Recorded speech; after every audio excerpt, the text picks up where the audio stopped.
Hello dear students. तो last class में हमने शुरू किया था बायोमॉलिक्यूल्स। और बायोमॉलिक्यूल्स में हमने जो पहला बायोमॉलिक्यूल है दैट्स कार्बोहाइड्रेट्स हमने शुरू किया था। और कार्बोहाइड्रेट्स क्या है उसकी डिफिनेशन हमने लास्ट क्लास में डिस्कस की थी।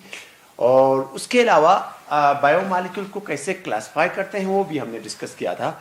और जो मॉडर्न क्लासिफिकेशन है बायोमॉलिक्यूल्स की उसमें जो पहला टाइप है मोनोसेक्राइड्स हमने शुरू किया था। मैंने कहा था वो कार्बोहाइड्रेट्स जिनकी हाइड्रोलिसिस पॉसिबल नहीं होगी, जिनको जब हम हाइड्रोलाइज कर लें तो उससे भी सिंपल सब्सटेंस अगर नहीं बनते होंगे तो उन कंपाउंड्स को मैंने कहा था जनरली हम क्या कहते हैं मोनोसेक्राइड्स कहेंगे। यानी सिंपल हम कहेंगे पॉलीहाइड्रोक्सी एल्डिहाइड्स या पॉलीहाइड्रोक्सी कीटोन्स है बेटा which do not give simple compounds on hydrolysis, है ना। उन कंपाउंड्स को जनरली हम कहते थे मोनोसेक्राइड्स।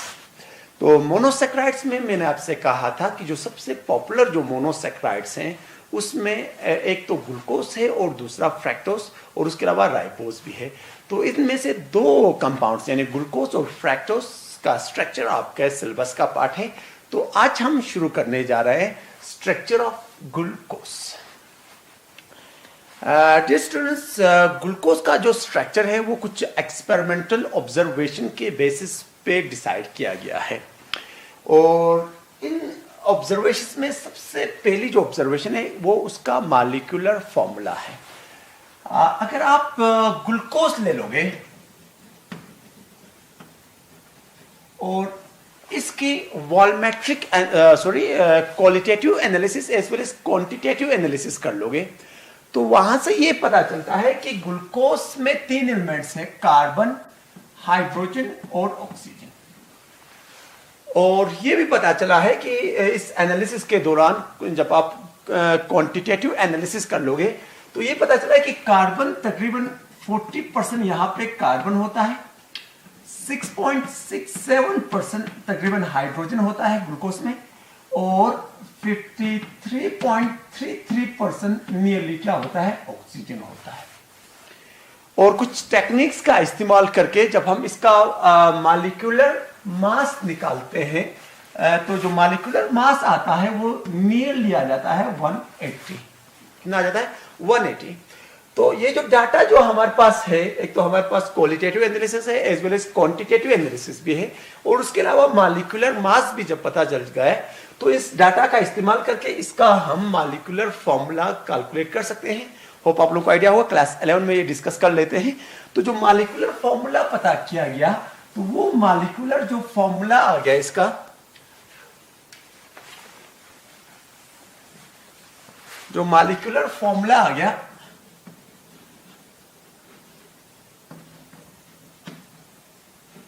ग्लूकोज का वो आ जाता है C6H12O6। यानी ये पता चला कि ग्लूकोज के एक मॉलिक्यूल में 6 कार्बन, 12 हाइड्रोजन और 6 ऑक्सीजन जुड़े हुए हैं। उसके बाद ये पता करने के लिए इन कार्बन की अरेंजमेंट किस तरह की है ना, उसके लिए कुछ एक्सपेरिमेंटल एविडेंसेस हैं। जैसे अगर आप ग्लूकोज ले लोगे और इसको रिएक्ट कर लोगे हाइड्रोजन आयोडाइड के साथ in the presence of red phosphorus as catalyst at a temperature of nearly 100 degrees Celsius, तो आपको जो मेन कंपाउंड बनता है यहां पे N-हेक्सेन बनता है, N-हेक्सेन प्लस 2 आयोडोहेक्सेन, 2 आयोडोहेक्सेन और क्या बन रहा है N-हेक्सेन बन रहा है। तो यहां से ये क्लियर होता है क्योंकि इस कंपाउंड को जब हम क्या करते हैं हाइड्रोजन आयोडाइड के साथ ट्रीट करते हैं in the presence of red phosphorus, तो मैंने कहा कि मेन जो कंपाउंड बन रहा है N-हेक्सेन बन रहा है। तो सबको पता है कि N-हेक्सेन में 6 कार्बन आपस में जुड़े हुए थे इस तरह स्ट्रेट चेन बनाने के 6 है ना। तो यहां से हमें ये एविडेंस आता है कि ग्लूकोज में जो 6 कार्बन है वो आपस में जुड़ के एक स्ट्रेट चेन बनाते हैं, कोई ब्रांच वहां पे प्रेजेंट नहीं है। तो पहली चीज याद रखना कि ग्लूकोज में जो 6 कार्बन स्ट्रेट चेन बना के जुड़े हुए हैं, कोई ब्रांच वहां पे नहीं है। ये एविडेंस इस केमिकल रिएक्शन से हमें मिलता है। नेक्स्ट अगर हम ये ग्लूकोज ले लें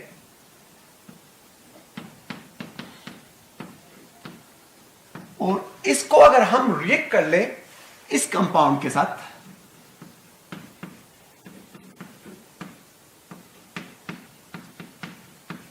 इस कंपाउंड को हम क्या कहते हैं, आप नाम लिख सकते हो, यहां पे 2 कार्बन है इसलिए इत है ना,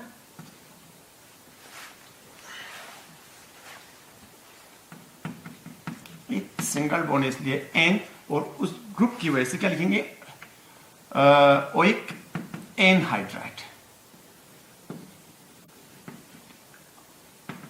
यानी ग्लूकोज को जब हम इथेनोइक एनहाइड्राइड से ट्रीट करते हैं तो हमें जो कंपाउंड बनता है वो ये वाला कंपाउंड बन जाता है। मैं आपको बता दूं, देखो जनरली क्या हो जाता है, ये वाला बोन ब्रेक हो जाता है यहां से, और यहां से H पॉजिटिव्स निकलते हैं। वो कैसे निकलते हैं हम बाद में डिस्कस कर लेंगे। वो H पॉजिटिव्स इस पार्ट के साथ जुड़ जाते हैं और क्या बनाते हैं आपको CH3COOH, यानी इथेनोइक एसिड बनाते हैं, इथेनोइक एसिड। और उसके अलावा हमें ये वाला कंपाउंड बन जाता है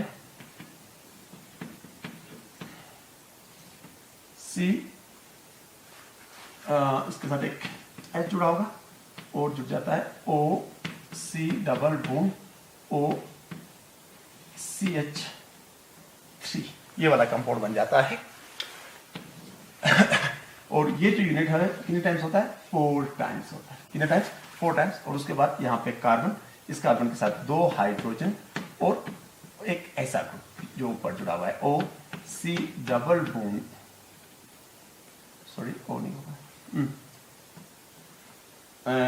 डबल बॉन्ड OCH3। देखो ये जो O है यहां से निकल गया है, ठीक है ना, ये C डबल बॉन्ड OH, ये H के साथ कंबाइन होकर ये बना रहा है, और बाकी जो वहां पे O के साथ ये वाला पार्ट जुड़ जाता है, उसकी वजह से ये वाला कंपाउंड बन जाता है, ये वाला कंपाउंड जिसको हम जनरली कहते हैं ग्लूकोज पेंटाएसिटेट। ग्लूकोज पेंटाएसिटेट, ग्लूकोज पेंटाएसिटेट प्लस क्या बन जाता है, 5 टाइम्स इथेनोइक एसिड बन जाता है। तो उसका मतलब ये हुआ कि इसने इस तरह के कितने मॉलिक्यूल्स के साथ रिएक्ट किया है, 5 मॉलिक्यूल के साथ रिएक्ट किया है। अब डियर स्टूडेंट्स आप याद रखें ना, ये रिएक्शन कब होती है, ये जो एसिड एनहाइड्राइड से जनरली वो अल्कोहल्स के साथ रिएक्ट कर लेते हैं। किसके साथ रिएक्ट करते हैं, अल्कोहल के साथ रिएक्ट करते हैं, और उस टाइम पे ये कंपाउंड्स बन जाते हैं, जिनमें से इनको हम कहते हैं इस्टर्स कहते हैं, और ये इस्टर्स और क्या बन रहे हैं, कार्बोक्सिलिक एसिड्स बन रहे हैं। इस्टर्स और क्या बन रहे हैं, कार्बोक्सिलिक एसिड बन रहे हैं, है ना। तो इससे क्या इंडिकेशन आ रही है, क्योंकि यहाँ पे इस तरह के कितने ग्रुप बन गए, 5 ग्रुप बन रहे हैं, तो उसका मतलब ये हुआ कि जो ग्लूकोज है उसमें OH ग्रुप कितनी बार है, 5 टाइम्स है। तो ये जो रिएक्शन हमने अभी डिस्कस की, यहां से हमें एविडेंस ये मिलता है कि हर एक ग्लूकोज के एक मॉलिक्यूल में 5 OH ग्रुप्स हैं, यानी हाइड्रोक्सी ग्रुप कितने हैं, 5 OH ग्रुप्स हैं। तो ये 3 ऑब्जर्वेशंस याद रख लेना, तो उसके बाद नेक्स्ट ऑब्जर्वेशंस अब डिस्कस कर लेंगे हम।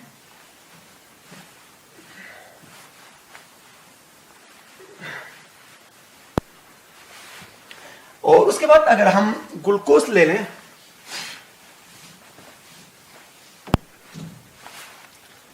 नेक्स्ट 4th ऑब्जर्वेशन क्या है, देखो अगर हम ग्लूकोज ले लें और उसको रिएक्ट कर लें हाइड्रोजन साइनाइड के साथ, HCN के साथ, तो जो कंपाउंड हमें बनता है वो बनता है ग्लूकोज साइनोहाइड्रीन। ग्लूकोज साइनोहाइड्रीन यानी ये फॉर्मूला होता है इसका, COHCN और H, और यहां पे बाकी जुड़ा होगा CHOH 4 टाइम्स और CH2OH। इसको हम कहते हैं ग्लूकोज साइनोहाइड्रीन्स बन जाते हैं, ग्लूकोज साइनोहाइड्रीन्स बन जाते हैं। तो ग्लूकोज साइनोहाइड्रीन कब बनता है, होप आप लोगों को याद होगा, अगर हम कोई एल्डिहाइड ले लें, कोई क्या ले लें, एल्डिहाइड ले लें, ये एल्डिहाइड फर्स्ट कर लो, इसको अगर हम हाइड्रोजन साइनाइड के साथ ट्रीट करते थे तो याद होगा आप लोगों ने एल्डिहाइड्स की केमिकल प्रॉपर्टीज आप लोगों ने डिस्कस किया है। तो क्या होता था कि ये एज ए न्यूक्लियोफाइल इस कार्बन पे अटैक करता था, तो उसकी वजह से ये इलेक्ट्रॉन्स यहाँ पे शिफ्ट हो जाते थे, है ना। तो उसकी वजह से आपको बन जाता था RCH, यहाँ से क्या जुड़ गया, सिंगल बॉन्ड O, है ना। O पे नेगेटिव चार्ज है, उस नेगेटिव चार्ज को बैलेंस करने के लिए H यहाँ पे जुड़ जाता था, याद होगा, H, और यहाँ पे जुड़ जाता था C। इन्हीं को हम कहते थे साइनोहाइड्रेट्स, है ना। तो यहाँ पे भी साइनोहाइड्रिन बन रहा है, इसका मतलब ये है कि एल्डिहाइड, ये जो ग्लूकोज है उसमें भी कौन सा ग्रुप है, एल्डिहाइडिक ग्रुप प्रेजेंट है, एल्डिहाइडिक ग्रुप प्रेजेंट है। तो डियर स्टूडेंट्स, अभी तक आप लोगों को याद रखना क्या पता चला है, एक तो उसका फॉर्मूला पता चला कि उसका फॉर्मूला C6H12O6 है। दूसरी चीज आपको ये पता चला है कि कार्बन में 6 जो कार्बन हैं वो स्ट्रेट चेन बना के जुड़े हुए हैं। तीसरी बात ये पता चली है कि उसमें 5 टाइम्स OH ग्रुप्स है, 5 OH ग्रुप्स है। और नेक्स्ट पॉइंट अभी जो पता चला उसमें एक एल्डिहाइडिक ग्रुप है। क्लियर है। अब और कुछ एविडेंसेस हैं जो उसके बारे में भी पहले डिस्कस कर लें, उसके बाद हम बता देंगे आपको कि ग्लूकोज का इन ऑब्जर्वेशन के बेसिस पे जो स्ट्रक्चर है वो किस तरह का होगा। नेक्स्ट अब हम बात कर लेते हैं, अगर हम ग्लूकोज ले लें, फर्स्ट लो C6H12O6 ग्लूकोज ले लिया, और इसको अगर हम क्या कर लें, इसकी ऑक्सीडेशन करा दें, क्या करा दें, ऑक्सीडेशन करा दें।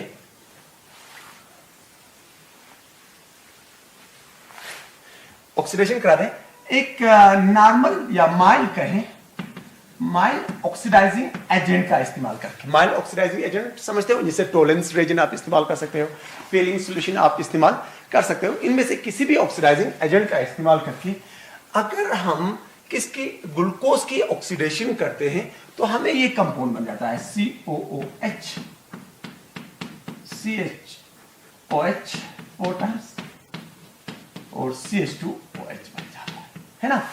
तो यहां से भी इंडिकेशन क्या आ रही है, सबको पता है कि जो एल्डिहाइड्स हैं, जो एल्डिहाइड्स हैं उनको नॉर्मल से नॉर्मल ऑक्सीडाइजिंग एजेंट भी, माइल्ड ऑक्सीडाइजिंग एजेंट भी उसकी आसानी के साथ क्या कराता है, ऑक्सीडेशन कराता है और उसको कन्वर्ट करता है किसमें, कार्बोक्सिलिक एसिड में। तो यहां से भी ये क्लियर हो रहा है कि ग्लूकोज में एक कौन सा ग्रुप है, एल्डिहाइडिक ग्रुप है। ये क्या है, एल्डिहाइडिक ग्रुप है। यहां इससे भी क्लियर हो रहा था कि ग्लूकोज में एक कौन सा ग्रुप है, एल्डिहाइडिक ग्रुप है। क्लियर है ना। तो उसके बाद नेक्स्ट ऑब्जर्वेशन की बात कर लें, अगर हम ग्लूकोज ले लें, ग्लूकोज ले लें और इसकी ऑक्सीडेशन कर लें एक स्ट्रॉन्ग ऑक्सीडाइजिंग एजेंट का इस्तेमाल करके, स्ट्रॉन्ग ऑक्सीडाइजिंग एजेंट, जैसे फर्स्ट को हम इस्तेमाल कर सकते हैं नाइट्रिक एसिड। नाइट्रिक एसिड एक स्ट्रॉन्ग ऑक्सीडाइजिंग एजेंट है, या उसके अलावा KMnO4 इस्तेमाल कर सकते हैं एसिडिक कंडीशन में, वो भी एक स्ट्रॉन्ग ऑक्सीडाइजिंग एजेंट है। तो एक स्ट्रॉन्ग ऑक्सीडाइजिंग एजेंट के प्रेजेंस पे जब हम ग्लूकोज की ऑक्सीडेशन करते हैं तो उस टाइम पे हमें ये वाला एसिड बन जाता है, ये एक वाला कार्बोक्सिलिक एसिड,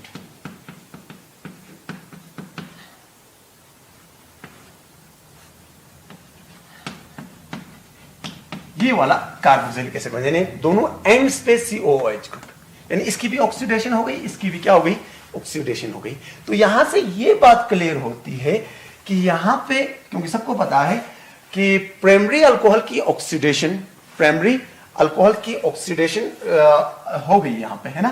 तो यहां पे 2 पार्ट्स की क्या हो गई, ऑक्सीडेशन हो गई है, यानी यहां पे इसकी भी ऑक्सीडेशन हो गई एल्डिहाइडिक ग्रुप की, एज वेल एज एक अल्कोहलिक ग्रुप की भी ऑक्सीडेशन हो गई। तो वो अल्कोहलिक ग्रुप क्या था, प्राइमरी अल्कोहलिक ग्रुप, है ना। तो यहां से क्लियर आपको ये इंडिकेशन आ रही है कि जो 5 टाइम्स जो OH ग्रुप्स थे उसमें से 4 जो OH ग्रुप्स हैं वो सेकेंडरी अल्कोहल से, सेकेंडरी अल्कोहलिक ग्रुप है, और एक जो अल्कोहलिक ग्रुप है वो प्राइमरी अल्कोहलिक ग्रुप है।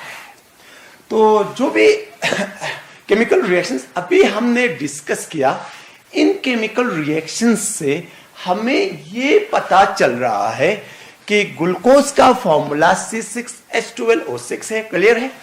दूसरी बात ये पता चल रही है कि जब उसको हम हाइड्रोजन आयोडाइड के साथ ट्रीट करते हैं in the presence of red phosphorus तो हेक्सेन बन रहा था, होप आप लोगों को याद होगा। तो उससे ये इंडिकेट होगा कि 6 जो कार्बन है, 6 जो कार्बन है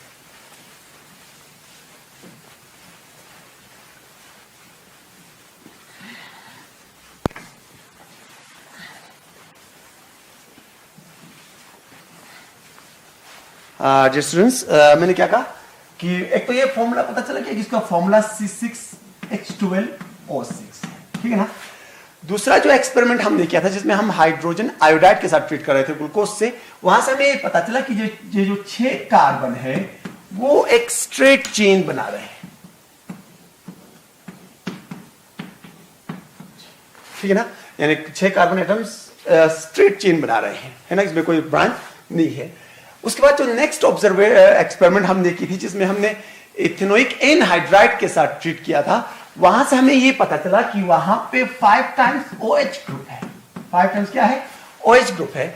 और उसी कंपाउंड ग्लूकोज को जब हमने रिएक्ट किया एक स्ट्रॉन्ग ऑक्सीडाइजिंग एजेंट का इस्तेमाल करके उसकी ऑक्सीडेशन कराई, तो हमने कहा कि डाइओइक एसिड बन रहा था, डाइओइक एसिड। तो उसका मतलब ये हुआ कि 5 में से जो 4 OH है वो सेकेंडरी टाइप है और एक ही कौन सा है, प्राइमरी है। एक OH प्राइमरी है और बाकी सब क्या है, सेकेंडरी है।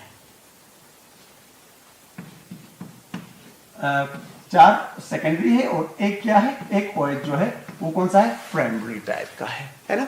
और उसके अलावा हमें ये पता चला जब हम उसको हमने हाइड्रोजन साइनाइड के साथ ट्रीट किया या माइल्ड ऑक्सीडाइजिंग एजेंट का इस्तेमाल करके जब ऑक्सीडेशन कराई तो कार्बोक्सिलिक एसिड बन रहा था। तो वहां से हमें यह पता चला कि ग्लूकोज में एक एल्डिहाइडिक ग्रुप है। कौन सा ग्रुप है, एक एल्डिहाइडिक ग्रुप है। तो इन्हीं ऑब्जर्वेशंस के बेसिस पे फिशर ने एक स्ट्रक्चर प्रपोज किया ग्लूकोज के लिए, जिसको हम जनरली इस तरह रिप्रेजेंट कर लेते हैं। ये कार्बन नंबर 1 जिसमें उसने कहा कि एल्डिहाइडिक ग्रुप है यहां पे, ये कार्बन नंबर 2 पे उसने कहा यहां पे OH है H, उसके बाद कार्बन नंबर 3 यहां पे H और यहां पे OH, कार्बन नंबर ये 4, कार्बन नंबर ये 5, ये कार्बन नंबर 6 पे उसने कहा प्राइमरी अल्कोहल है, तो हम इसमें लिखेंगे CH2OH और यहां पे OH भी है और H भी है। तो ये स्ट्रक्चर प्रपोज किया था फीलिंग ने on the base of observation जो हमने अभी डिस्कस किया। फिशर ने स्ट्रक्चर प्रपोज किया था, तो इसलिए इसको हम फिशर स्ट्रक्चर या ओपन चेन स्ट्रक्चर ऑफ क्या कहते हैं, ग्लूकोज कहते हैं। डियर स्टूडेंट्स, ये जो स्ट्रक्चर हमने यहां पे ड्रॉ किया है ग्लूकोज का, ये बहुत सारी केमिकल प्रॉपर्टीज को एक्सप्लेन करता है जो हमने अभी डिस्कस किया है ना।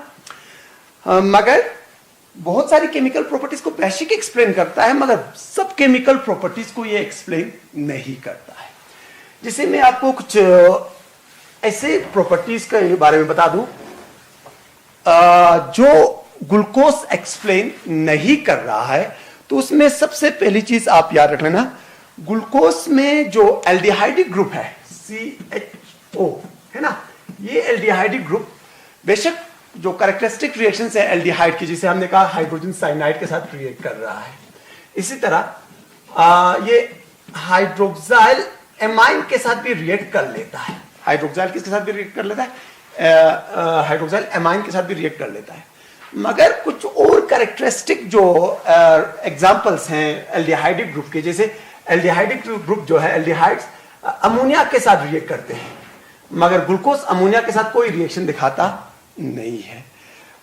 एल्डिहाइड्स की अगर हम बात कर लें तो ये प्राइमरी एमाइंस के साथ रिएक्ट कर लेते हैं, प्राइमरी एमाइंस के साथ रिएक्ट करके शिफ्ट बेसिस बनाते हैं, है ना। तो वहां पे पहले न्यूक्लियोफिलिक एडिशन रिएक्शन होती है, उसके बाद वाटर मॉलिक्यूल वो लूज कर लेते हैं ऑन हीटिंग, तो उसकी वजह से इमाइंस बन जाते हैं, है ना। कार्बन और नाइट्रोजन के बीच में डबल बॉन्ड इस तरह के कंपाउंड बनते हैं जिसको हम शिफ्ट बेसिस कहते हैं।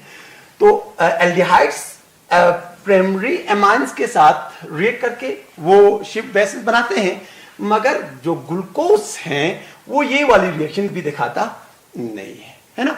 तो उससे ये साबित हो रहा है कि एल्डिहाइड का ये जो ग्रुप है शायद फ्री नहीं है, क्योंकि एल्डिहाइड की जो फ्री एल्डिहाइडिक ग्रुप है वो जो तमाम केमिकल प्रॉपर्टीज एल्डिहाइड में प्रेजेंट जो ग्लूकोज में प्रेजेंट जो एल्डिहाइड ग्रुप है वो तमाम केमिकल प्रॉपर्टीज नहीं दिखा रहा है जो एल्डिहाइड्स दिखा रहे हैं।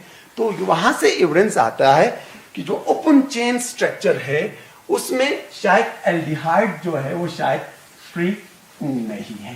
तो वहां से बात निकलती है साइक्लिक स्ट्रक्चर ऑफ किसकी, ग्लूकोज की।